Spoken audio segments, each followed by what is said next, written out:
Well, hello again. This is the last of those 4 getting started videos that I promised you.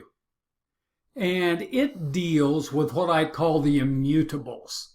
Now, if you've looked at our syllabus, you've seen these, but I want the opportunity to talk about them just a little bit. So let's go through here and see what the immutables are. Now, if you don't know what immutable means, ordinarily it's used as an adjective, and it just means, this is kind of silly, not mutable. It means unchangeable or changeless. In other words, I think the best of those 3 words that I got off dictionary.com is unchangeable.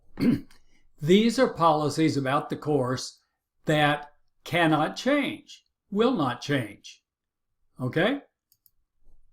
And the first one of these is that due dates and times for all class assignments are firm.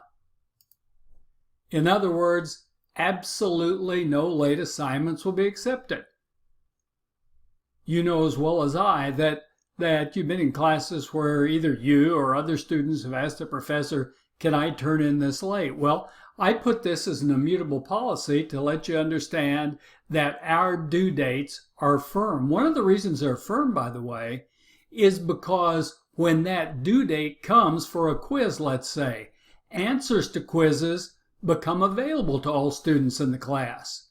And so it wouldn't be fair to other students in the class for you to be able to take a quiz late and have access to the answers, right? So that's just the reason for this. It also keeps the class running smoothly, and it keeps you on your toes with respect to the class. Okay, so failure to submit any assignment by the specific due date, whether that assignment is one of our Learn Smart modules, or a problem set, or a weekly quiz, or one of our 4 exams, or the term project. If you don't submit by the due date, the grade that gets posted will be a 0 for that. All right? And only under very rare circumstances will exceptions be made to that policy. And you could take a look at our syllabus in the attendance section for what it is that merits exceptions. All right? Let's look at item number 2. Item number 2 is there are no opportunities for extra credit in this class.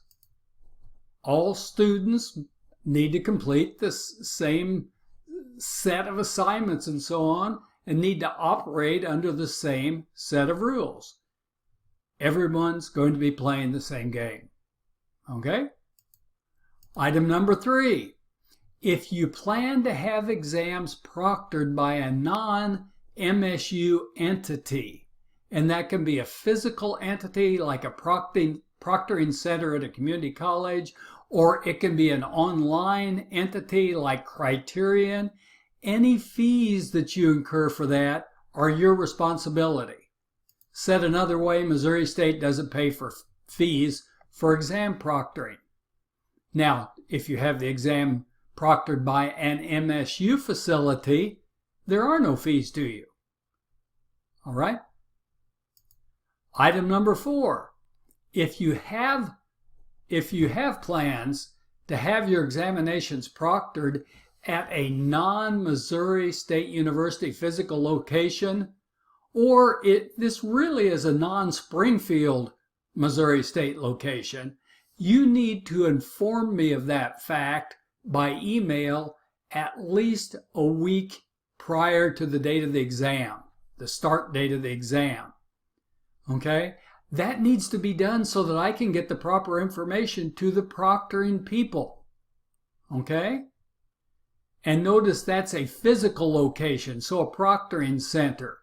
If you're planning to have exams proctored by, say, Criterion online, I think you need to give them a 2-day notice. They won't take a notice less than 2 days. Okay?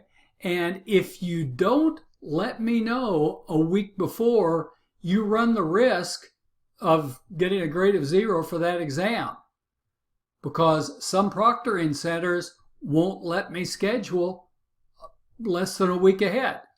Okay? And I want to make sure you understand that this means a non-Springfield campus location. If you're taking the exam at another Missouri State location, like West Plains or Lebanon, or one of the several others, you need to let me know about that too, so I can send those people what they need for you to take the exam. All right? Send me an email if you don't understand that. All right? I'm always glad to answer. Item number 5 is whenever you take a proctored exam, whether on the Missouri State University campus, online with Criterion, or at another proctoring center, you have to present a photo ID to your proctor prior to taking the exam. And if you don't do that, you won't be allowed to take the exam. Makes sense. That way we don't have people taking exams for other people, which has happened, unfortunately. Item number 6, when you email me with a question at the following address, I promise to respond within 24 hours, and furthermore, I'll make every attempt to respond immediately. I look at my email all the time, and unless I'm just involved with something where it would be rude for me to respond, let's say I'm in a conversation or at dinner with someone or whatever, I'm going to respond to you soon.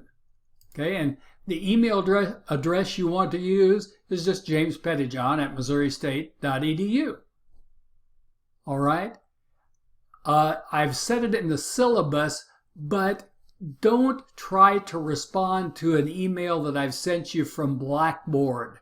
Sometimes those emails don't reach me. Okay? Item number 7. I'll communicate with all students in the class at least once a week and frequently multiple times per week. And those communications ordinarily take the form of either Blackboard announcements, and Blackboard will send out an email to you if I post an announcement, or I will email you. But I do that through Blackboard, and I do that to your Missouri State University email address. All right? So make sure you're checking that. I've had students in the past online that ordinarily use a Gmail account, for example, and even though they have a Missouri State address, they don't check it. And so they'll say, well, you didn't say anything about an exam coming up. Well, yes, I did.